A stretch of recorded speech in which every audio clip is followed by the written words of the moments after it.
안녕하세요, 슈일입니다. 코비 브라이언트가 돌아간 지 좀 됐는데 바로 즉시 코비 브라이언트에 대한 이야기를 하기가 좀 힘들었었어 가지고요.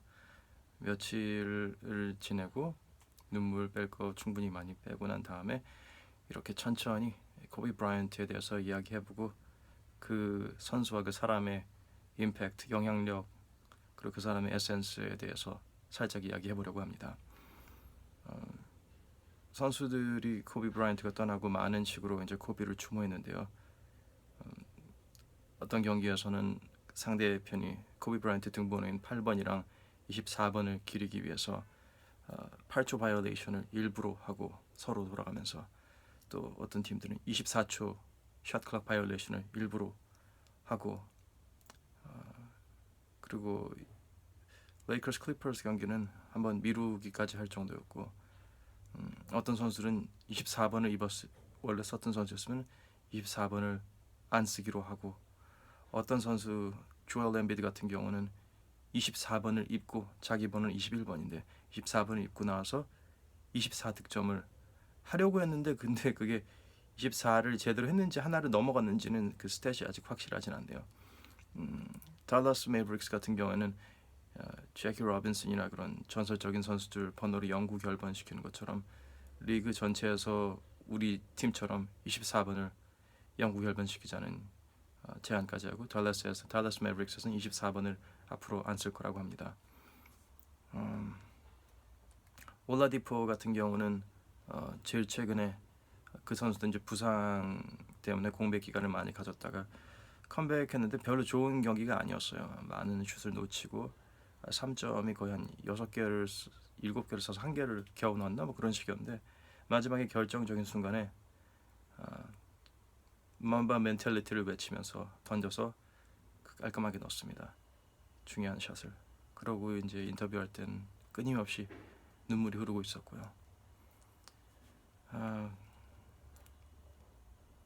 코비 브라이언트가 NBA에 고등학교를 졸업하고 바로 들어온 이유가 하나라고 해요. 만약에 대학을 가서 대학까지 마치고 오면은 그 사이에 마이클 조던이 은퇴를 할 수 있으니까, 조던이 은퇴하기 전에 와서 꼭 싱싱할 때 맞붙고 싶다는 그 욕구 때문에 빨리 들어왔다고 합니다.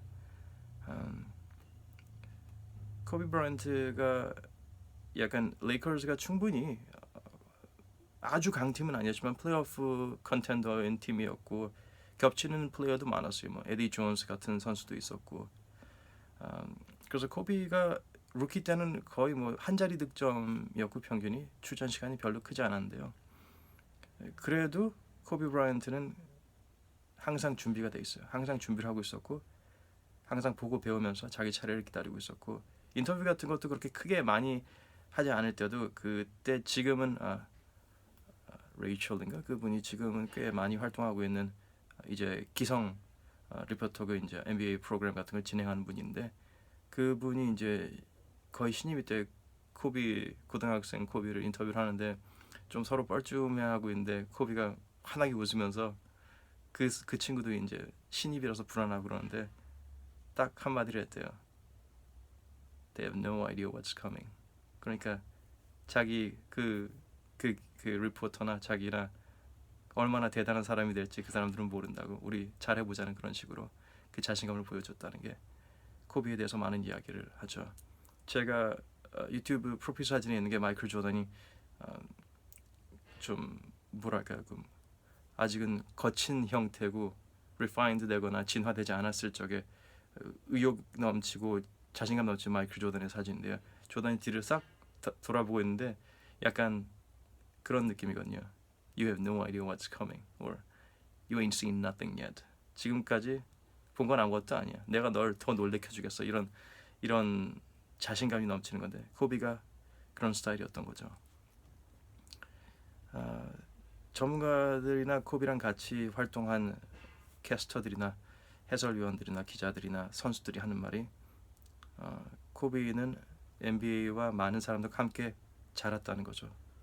10대에 프로 생활을 시작해서 수많은 그 성장 과정과 시행착오를 보면서 사람들이 같이 자란 거잖아요. 예전에 리얼리티 영화 같은 게 많았죠. 뭐 EdTV나 트루먼 쇼 같이 그런 약간 그런 셈이었죠. 코비 인생 자체가. 근데 코비는 인생이 농구밖에 없었기 때문에 더더욱 농구 팬으로서 보면서 빠져들 수밖에 없고 그 성장 과정이 아, 남일 같지 않지 같이 자라는 그 느낌이 좀 컸던 것 같아요.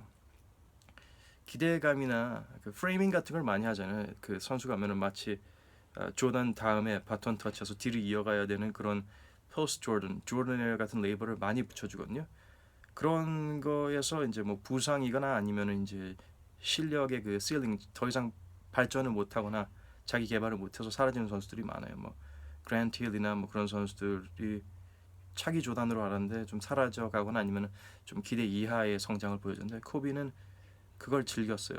그리고 자신도 그걸 당연한 걸로 여기고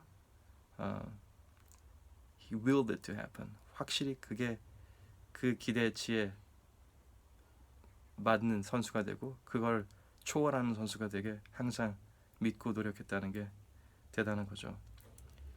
다른 팀메이트들 중에서 맷 바른스라고 잠깐 코비랑 뛰었던 적이 있었는데 맷 바른스 좀 한성격하는 선수고 정말 열심히 거칠게 하는 선수인데 웃는 모습을 거의 볼 수 없는 사람이에요. 물론 이제 지금 은퇴해서 해설하면서 정말 이 사람이 얼마나 지적이고 냉정하고 차분한 성격인지 알 수 있는데 NBA에서는 자주 싸우기도 하고 많이 거친 모습도 보였었는데 반대팀에서 코비를 막으면서 정말 열심히 막다 보니까 뭐 이제 기싸움 같은 것도 하고 트래시톡도 하고 싸우고 코비랑 거의 막 싸울 것 같은데 코비 성격이 웬만해서는 이제 흥분하거나 싸우지 않는 성격이어가지고 계속 서로 이렇게 부딪히는 모습을 보이다가 맷 바른스가 코비 앞에서 공을 이렇게 하면 얼굴에 코앞에서 페이크했는데 코비가 쳐다보고선 전혀 움찔하지 않는 그 모습이 아주 영구적으로 여기저기에 짤로 많이 남아있죠. 근데 뭐 나중에 하는 말은 맷 바른스는 코비를 치려고 한 게 아니라 진짜 뭐 페이크 같은 거 하다 우연히 그렇게 됐다는 거 있는데 코비는 그걸 그렇게 받아들이지 않을 수도 있겠죠. 아무튼 그거 가지고 뭐 흥분하거나 그러지 않는다는 거죠. 코비는 그런 이런 크고 작은 서로 이렇게 부딪히는 게 있으면서 코비가 오히려 되게 좋아했다고요. 맷 바른스는. 그래서 한 말이 내년에 나랑 같이 놀자고 뭐 프리 에이전트가 됐을 때 If you're crazy enough to F with me, you're crazy enough to play with me. 나한테 그렇게 미치게 대들 수 있는 사람은 나랑 뛸 수 있는 자격이 있다고 그런 멋진 마인드셋을 가지고 있는 선수였던 거죠. 스티브 내시는 코비랑 많이 부딪혔고 레이커스라는 벽이 있기도 했고 레이커스를 통해서 많이 성장하기도 했었는데 선즈에서 뛸 때 스티브 내시는 이제 포인트 가드로서 하이파이브를 제일 많이 주는 선수 뭐 이런 식으로 이렇게 팀메이트들을 항상 스티브 내시와 뛰면은 평균 득점이 한 자릿수 두 자릿수로 올라가는 마술을 부리는 그런 멋진 이제 플로어 제너럴 코트의 사령관이라고 하는데 이제 코비가 그런 내시를 보고서는 이제 물어봤대요. 자기는 이제 혼자서 뭔가 해야 되고 그리고 팀메이트들이 뭔가 항상 좀 실망스러운 게 있는 거지. 자기만큼 열심히 하는 사람들이 없으니까 힘들죠. 그만큼 미치게 열심히 하기가. 그래서 스티브 내시한테 물어보는 게 How do you trust your teammates? 그러니까 너는 네 팀 동료를 어떻게 그렇게 믿고 이렇게 같이 움직이면서 시너지를 흐르면서 그 사람들이 이렇게 널 믿고 따라오게 할 수 있냐? 그 리더십에 대해서 물어본 거죠. How do you trust your teammates? 했더니 스티브 내시가 어이없어하면서 I have to. 그건 무슨 뜻이냐면은 나는 혼자서 아무것도 못하는 애야. 네가 나한테 이거 물어보는 것 자체가 난 어이없다는 거죠. 너는 조금만 걔들 비위만 맞춰줘도 정말 어마어마한 시너지를 낼 수 있는 리더고 네가 혼자서 스스로 이끄는 푸시를 하는 게 뒤에서 푸시를 하는 게 아니라 앞에서 달려가면서 이끄는 풀하는 그런 리더라는 걸 직접적으로는 아니지만 내시는 좀 어이없어하면서 얘기했던 거죠. 자기는 코비처럼 되고 싶은데 죽어도 그렇게 못 되고 자기 상황에서 자기한테 맞는 스타일을 찾아서 가는 거였으니까. 근데 뭐 그 말이 통했는지 알면 이런저런 이야기를 많이 듣고 나서 코비가 조금 더 이제 팀 동료들과 좀 더 살갑게 대하고 그런 모습을 보죠. 보통 한 8번에서 24번으로 바뀌면서 그때부터 좀 많이 성장했던 것 같아요. 레지 밀러가 전화 통화 같은 거를 많이 했었대요. 왜냐하면 같은 에이전트가 같은 에이전트여가지고 야 얘 좀 잘 좀 신경 써주라고 해가지고 레지 밀러가 뭐 알겠다 해가지고 전화해가지고 어떻게 지냐고 물어보고 하면은 엄청 많이 물어본대요. 코비가 이런 것처럼. 특히 마이클 조던에 대해서. 왜냐하면은 조던을 공부하고 배우고 조던을 넘어가고 싶은 코비여가지고. 그래서 통화하면은 웬만하면은 레지 밀러는 이게 벽이랑 얘기하는 것처럼 어이가 없었대요. 자기는 계속 정보만 제공하고 코비는 흡수하고만 있고 대답도 안 하고 계속 듣고만 있다는 거죠. 너 거기 전화 받고 있냐 하면 듣고 있다고 계속 얘기하라고 그런 식이었고. 아, 레지 밀러가 조던이랑 좀 많이 싸우기도 했지만 오랫동안 알고 같이 경쟁하고 지낸 동료라서 조던에 대해서 많이 알고 있는데 이제 자주 이제 조던에 대해서 얘기할 때 블랙캣이에요. 조던 닉네임이 블랙캣, 검은 고양이. 예. 근데 그 블랙캣이라는 얘기를 자주 하니까 코비가 갑자기 이제부터 날 캐러멜 캣이라고 부르라고. 코비가 조던보다 피부 색깔이 좀 덜 어두우니까 뭐 그런 얘기해서 레지 밀러는 좀 농담인 줄 알았는데 진짜로 코비는 진지하게 자기 닉네임을 만들고 맘바 멘탈리티라는 컨셉 철학까지 세우고 그리고 자기를 블랙 맘바라고 스스로 닉네임을 지어줘가지고 그게 실제로 브랜드화가 되고 되게 아이코닉한 닉네임이 되는 경우는 역사상 코비밖에 없지 않았나라는 얘기를 했었고요. 그리고 클레이 톰슨이 코비에 대해서 코비의 위대함이나 무서움에 대해서 이야기를 한 적이 있었는데요. 코비가 이제 회전근도 손상돼서 재건수술하고 아킬레스건도 재건수술하고 여러 부위가 이제 고치고 이제 예전 같지가 않고 LA 팀 자체도 좀 약간 리빌딩 분위기여가지고 약체 팀이었을 때였는데 골든 스테이지 챔피언이었고 이제 최고였을 때였죠. 그때 골든 스테이지랑 레이커스랑 경기를 할 때 클레이 톰슨이 좀 핫해가지고 한 쿼터 개인 득점 신기록을 세웠어요. 코비 브라이언트 레이커스를 상대로. 그래서 당연히 이제 사람들은 이제 클레이 톰슨이 자기 한 쿼터에 30몇 득점 그거에 대해서 이야기를 하려고 할 줄 알았는데 클레이 톰슨 항상 뭔가를 보는 눈치였어요. 그러니까 톰슨은 힘을 많이 안 쓰는 스타일이잖아요. 뭐 스크린에 움직여가지고 캐치앤슛 같은 걸 하는 보통 그런 약간 정말 슛 생산 공장 기계 같은 느낌인데 그 친구는 그걸 하면서 더 집중했던 거는 코비랑 매치업이 자주 돼가지고 코비를 막아야 된다는 이 강박관념이 자기가 스코링 기록을 세우면서도 머리에서 떠나지 않는다는 거예요. 그래서 코비는 가만히 놔둘 수 없다고. 코비는 방심할 수 없다고. 저러다가 또 언제 갑자기 60, 10단 폭발할 수 있는 선수라 그런 얘기만 하고 그런 마인드가 박혔을 정도로 코비가 존재감이 대단한 거죠. 이빨 빠진 호랑이처럼 말년일 때도 더 그랬다는 거죠. 샤킬 오닐이 코비랑 같이 좀 안 맞았어서 많이 힘들었는데 코비는 정말 진지하고 진지하게 연습하고 이기는 것만 생각하는데 샤킬 오닐은 좀 즐겁게 뭐 진지하긴 하지만 어쨌든 좀 즐겁게 다 함께 좀 즐겁게 가자 이런 분위기여가지고 서로 안 맞았었고 그리고 이제 코비는 뭐 소금을 아예 안 먹고 뭐 설탕을 아예 안 먹고 뭐 한 시간 동안은 한 기간 동안은 그 정도로 정말 모든 관리가 철저했는데 비해서 샤킬 오닐은 자꾸 이렇게 살쪄오고 그러니까 그 코비는 막 살 좀 빼라고 맨날 구박하고 그래가지고 한참 더 선배인데도 그래서 좀 분위기가 안 좋았었고 샤킬 오닐이 결국 떠나긴 했지만 그래서 샤킬 오닐은 코비에 대해서 좋은 생각을 추억을 많이 가지고 있어요. 그 자기는 코비가 될 수 없고 정말 훌륭한 선수로서 존중하고 제일 샤킬 오닐이 힘들었던 거는 이제 명예의 전당에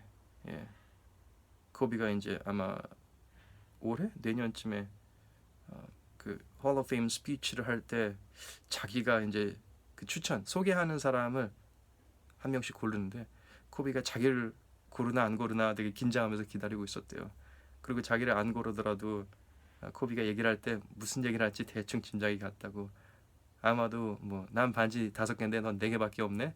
나랑 같이 있었으면 10개 땄을 텐데 뭐 이런 얘기를 했을 거라서 그거에 대해서 어떻게 반응해야 되나 그 생각이랑 그 고민만 하고 있었다고 하네요.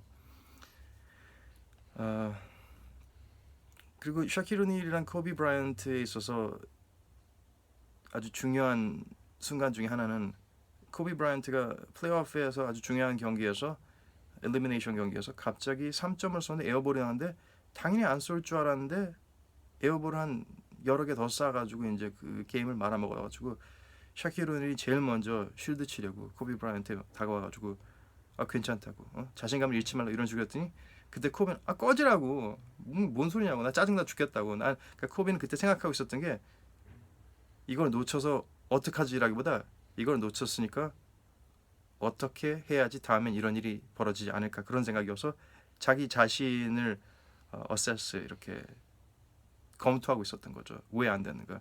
그래서 코비는 그때 생각하는 게 다리의 힘이 충분히 들어가지 않았고 어, 플레이오프에서 깊이 들어가서 많은 경기를 뛰면서 그리고 그때는 출전 시간이 좀 더 많아졌을 때였으니까 다리 힘을 키워야 된다 가지고 그 다음 시즌은 다리 힘을 엄청 키워가지고 그 다음부터 더 클러치 플레이어가 될 수 있었던 거죠. 그런 선수였고 조던이랑 비교를 많이 하는데 조던 같은 경우는 이제 그 선천적인 그 신체적인 능력이 있었잖아요. 정말 점프력도 높고 손도 엄청 크고 힘도 좋고. 근데 나중에 이제 조던은 이제 다른 분야를 되게 항상 연구해서 자기의 약점을 보완하려 그걸 강점으로 만드는 그런 장점이 있었는데 코비랑 조던을 이제 비교하는 이야기를 이제 당연히 이제 제일 믿을 만한 소스가 필 잭슨이잖아요. 두 선수를 다 코칭 감독했으니까. 근데 한 가지 확실하게 얘기한 거는 마이클 조던은 노력해가지고 슛을 좋게 만든 거지만 코비는 좀 더 내추럴한 슈터라고. 그건 확실한 차이라고. 근데 그게 왜 그러냐면은 우리 평범한 손 작은 사람들이 위안을 삼을 수 있는 게 손이 큰 선수들이 농구를 잘한다고 하잖아요. 물론 이제 공을 잡고 뭐 이런 거 할 수 있고 뭐 덩크할 때 조금만 뛰어서 이렇게 링만 잡으면 되고 그런 건 좋죠. 하지만 되게 좋은 슈터들은 손이 작은 선수들이 꽤 많아요. 우리나라 같은 경우에도 강동희 손이 허재 선수 손보다 더 커요. 허재 선수가 손이 좀 작은 편이거든요. 저도 직접 악수를 해봤는데 그렇게 큰 손이 아니시더라고요. 근데 그래서 좀 더 섬세한 슛을 쏠 수 있지 않나 해요. 샤키로니 같은 손 큰 선수들이 자유투를 못 넣고 그렇잖아요. 뭐 손이 작아야 잘 쏜다는 게 아니라 손이 크다고 무조건 좋은 슈터가 된다는 건 아니라는 거죠. 근데 코비는 손이 좀 작은 편이었대요. 키에 비해서. 그러니까 본인이 이렇게 직접 얘기한 적이 있는데 근데 오히려 그걸 이제 장점으로 사용한 거죠. 거기서 슛을 하고 그리고 이제 두 손을 쓰는 피벗 페이크 같은 거를 많이 쓰고 그리고 그걸 이제 그 손이 작은 거를 보완하기 위해서 여러 가지 연구를 해서 덩크할 때도 뭐 코비는 이렇게 하자 공을 이렇게 말아가지고 넣어야 되고 그만큼 좀 더 높이 뛰어야 되고 그래요. 근데 웃긴 게 코비 브라이언트의 점프 능력이 그렇게 좋은 편이 아니에요. 한 30인치 뭐 그 정도. 그래도 다행인 게 이제 뭐 힘도 그렇게 센 선수가 아니죠. 좀 말라가지고. 근데 앞서 말씀드린 것처럼 8번에서 24번으로 가면서 완성형이 됐다고 봐요. 24번 브라이언트는 많은 면에서 조던보다 더 세고 더 노련하고 뭐 그런 더 지능적인 선수라고 볼 수 있을 것 같아요. 그 풀업 점퍼가 코비 브라이언트의 메인 메뉴가 될 수 있었던 게 유럽에서 많이 자랐죠. 뭐 이탈리나 뭐 프랑스 이런 데 왔다 갔다 하면서 아버지가 해외에서 용병 생활을 많이 하셔가지고 근데 거기서 코비 브라이언트가 어렸을 때 자라면서 겪었던 일이 얘기가 유럽에서는 농구가 그렇게 인기가 있지 않았을 때였어요. 뭐 80년대 코비가 자랐을 때 그때는. 그래서 웬만한 농구 코트에는 그 림 골대 밑에 축구 골대가 하나씩 있었대요.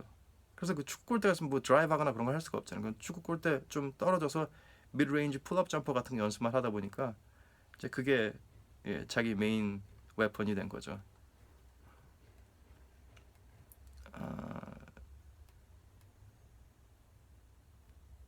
그리고 코비의 특징은 언어죠.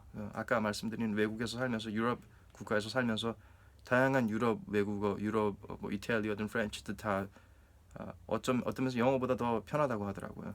근데 그 장점을 이용해서 팀과 별 사이가 안 좋았었는데 유로피언 선수나 이제 그런 다문화 팀들이 많이 생겼었잖아요. 레이커스도 그런 팀 중에 하나였는데 그때 코비가 그런 해외 선수들 스카우트하는 거에도 되게 신경을 같이 많이 써줬고 그리고 오면은 그 선수들이 더 잘 녹아들고 적응하게 그쪽 언어로 같이 이제 농담도 주고받고 하면서 뭐 작전 지휘도 하고 경기 중에는 그런 얘기를 하면은 미국 선수들이 못 알아듣잖아요. 뭐 프랑스어나 이태리어 하면은 최근에 뭐 루카 돈치치가 워낙에 핫해서 헬리콥터에서 같이 돌아간 딸 지아나가 경기 보러 가자고 루카 돈치치 보고 싶다고 해가지고 경기를 보러 가서 루카 돈치치가 경기하고 있다 갑자기 뒤로 돌아보고 있는데 가서 악수를 하고 딸이랑 같이 사진 찍게 되는데 그게 결국에는 루카 돈치치한 세르비아 선수잖아요. 갑자기 뒤에서 세르비아로 막 욕을 했대요. 그래서 돌아봐가지고 코비여가지고 악수하고 사진 찍어주고 그랬다고 하네요. 운동 같은 거 그리고 자기 자신 항상 도전 스스로 불가능한 도전 같은 걸 좋아하는 게 항상 상대방에서 제일 빠른 선수를 본인이 막 하고 싶어하고 제일 강한 선수 혹은 훌륭한 슈터가 있으면 그 슈터보다 더 훌륭하게 슛을 쏘려고 하는 그런 자세가 있었죠. 뭐 토니 파커 같은 번개처럼 빠른 선수를 자기가 무리해서 막든가 르브론 제임스 같은 힘이 있는 황소 같은 선수를 자기가 직접 막아서 그 선수들 다 코비 브라이언트가 정말 아주 힘든 하루로 되게 확실히 만들어줬었죠. 코비 브라이언트는 르브론 제임스는 여러 번 코비 브라이언트 앞에서 깨갱하는 모습을 보였으니까요.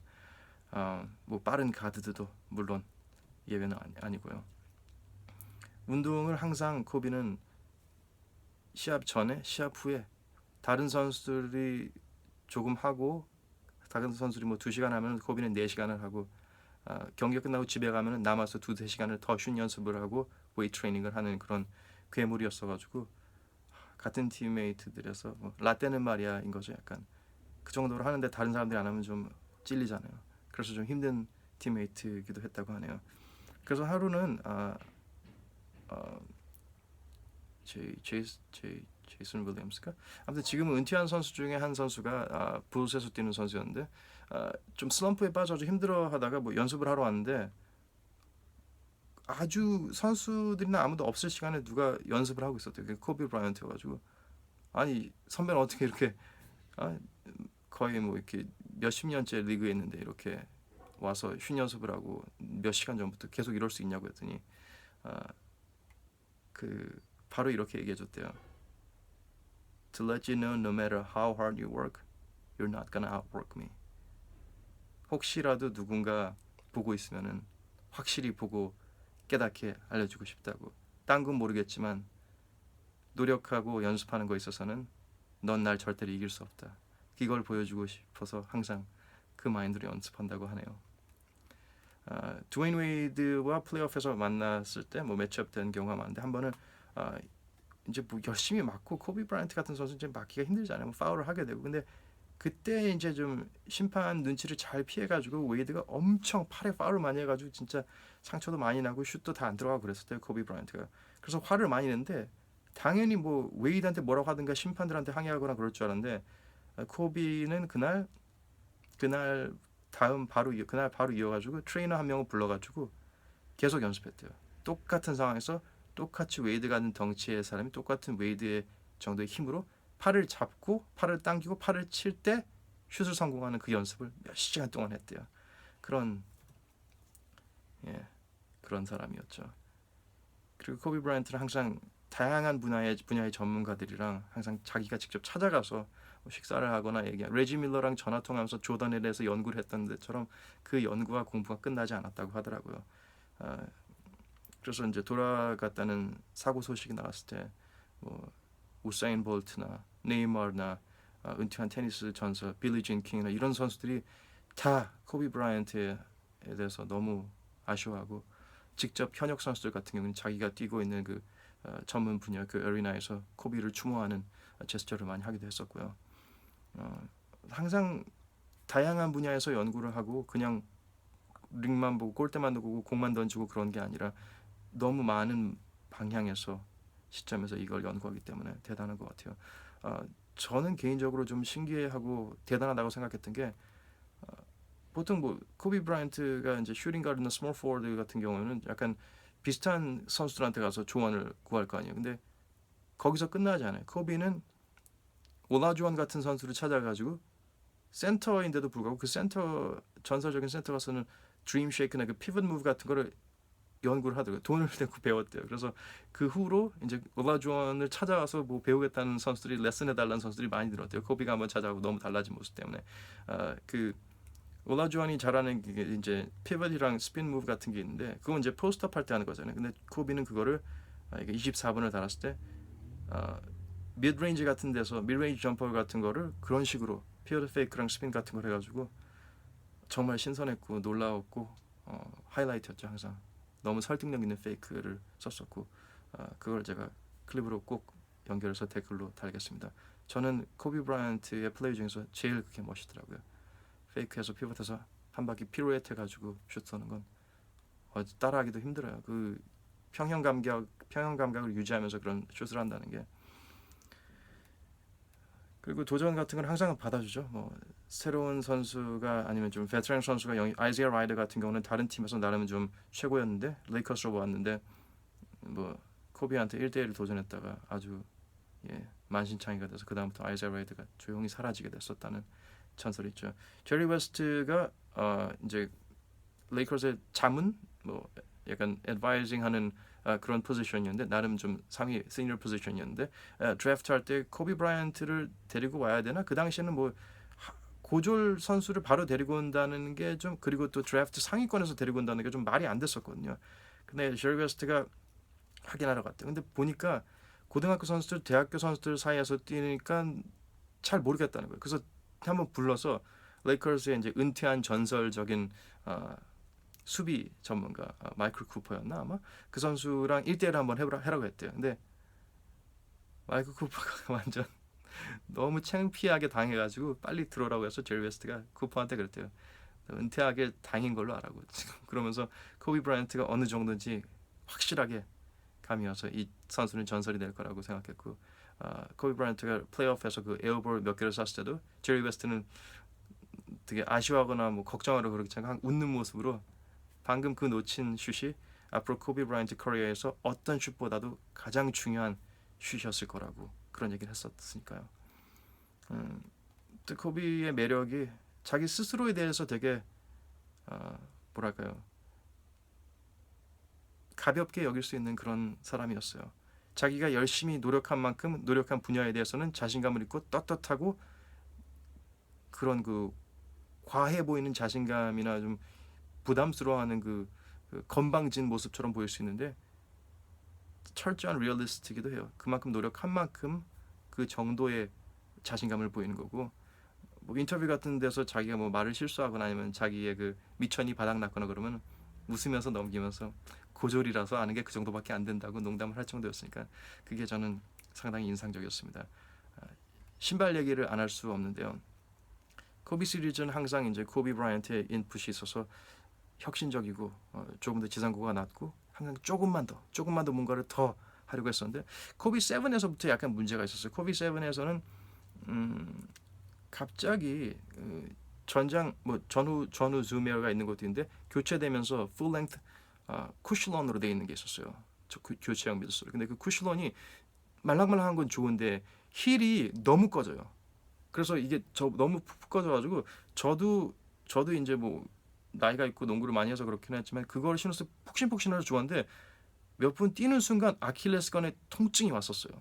그래서 그 신발 바로 정리하고 다른 신발로 신었다가 나중에는 결국에는 아킬레스건이 저도 끊어지긴 했지만 코비도 그 신발을 신고 나서 코비 8으로 가서 아킬레스건이 끊어졌어요.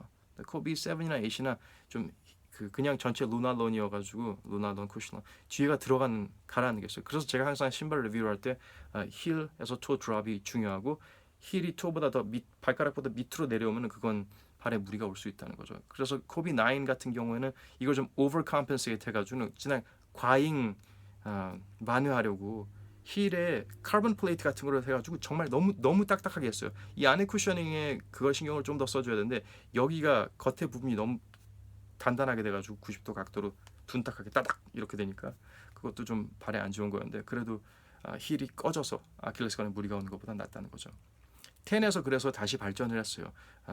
이 힐을 어떻게 딱딱하게 겉에를 인케이싱하는 게 아니라 앞에는 루나론이니까 좀 더 말랑말랑하고 밑에 지상고가 낮아지고 뒤에는 약간 맥스 볼륨 정도급의 즈메어랑 그거를 약간 인케이싱했어요. 그래서 좀 더 쿠셔닝 같은 경우는 뭐 안정성은 10이 괜찮았고 11에서는 다시 그 최대한 low to the ground drop in 루나론 미드솔인데 루나론이면 뒤에가 꺼지는 걸 아니까 뒤에 아주 큰 내장된 즈메어가 하나 들어있어요. 앞에는 또 전족부가 너무 빨리 꺼지지 않게 쪼개져 있었죠.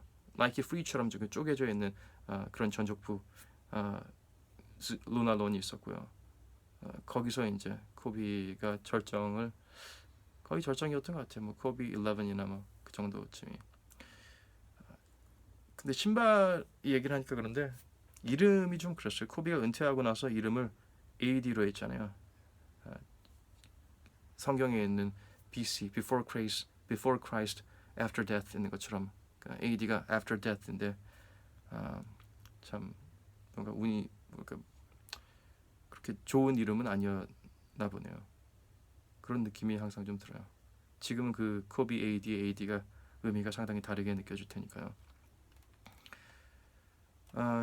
그리고 트레이시 맥그레이드가 나름 동기여가지고 서로 이제 많이 경쟁도 하고 친해지기도 하고